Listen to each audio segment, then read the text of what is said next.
మనం వచ్చినాక మొదటి 2 రోజులే డిసెంబర్ 9 నాడు 7 అధికారం చేపడితే 9 నాడే 10 లక్షల రూపాయలు రాజీవ్ ఆరోగ్యశ్రీ పథకాన్ని పెంచి పేదవాళ్ళ కార్పొరేట్ వైద్యాన్ని అందించి ఇవాళ పేదవాడిని కుటుంబ సభ్యులుగా భావించి అపోలో యశోద ఎక్కడికెళ్ళినా 10 లక్షల రూపాయలతోని మీ కుటుంబాలకు ఇవాళ ఉచిత వైద్యాన్ని అందించింది మన ప్రభుత్వం కాదా?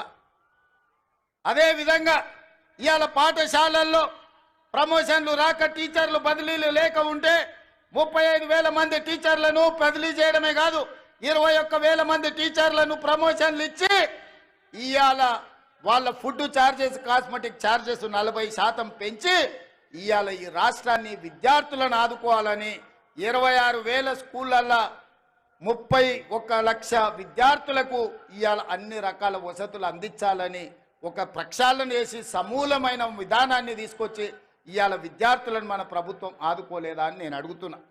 ఇవాళ ఇవన్నీ విద్యార్థులే కాదు, ఈరోజు హోంగార్డ్స్ కానీ పోలీసులు కానీ వాళ్ళ సమస్యలను పరిష్కరించి ఆత్మగౌరవంతో బ్రతికే విధంగా పోలీసులకు స్వేచ్ఛనిచ్చింది మన ప్రభుత్వం కాదా? ఇవాళ అందుకే మన ప్రభుత్వం వచ్చిన తర్వాత మనం పనిలో మునిగిపోయినాం, ప్రచారం చేసుకోలేదు. మీరేమో అన్నలు వెంకన్న మంత్రి అయ్యిండు, రేవంత్ అన్న ముఖ్యమంత్రి అయ్యింది, మన పని అయిపోయిందని మీరు కూడా దావత్లో అక్కడ ఇక్కడ చుట్టాలు ఇళ్ళ పొడితే తిరుగుతున్నారు పెళ్లిళ్ళు పేరంటాలని. మేమేమో రోజుకు 18 గంటలు పని చేసుకుంటున్నాం.